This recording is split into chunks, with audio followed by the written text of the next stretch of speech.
Sur la formation, en fait, Longoria arrive à un moment donné où les déclarations qu'il avait fait sur le footballeur français, Chip, tout ça, avaient fait jaser le corporatisme français. Il s'était mangé une vague dans la gueule.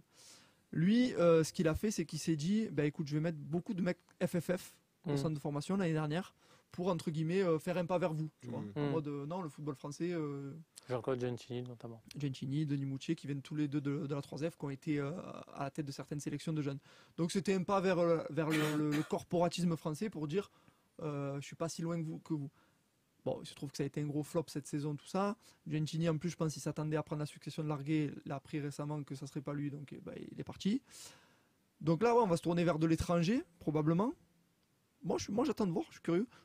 Je te cache pas, et on en discute souvent, que je trouve que la formation est la dernière roue du carrosse du projet de Longoria.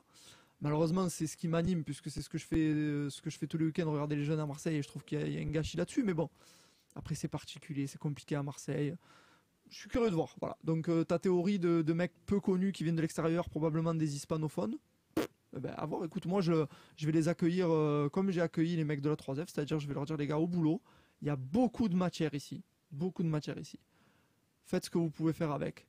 Et sortez-nous des jeunes, que ce soit des Lucas Perrin qui finissent pro à Strasbourg, des Laurent Abergel ou des Bouba Camara chez nous, mais que la formation marseillaise brille par son travail.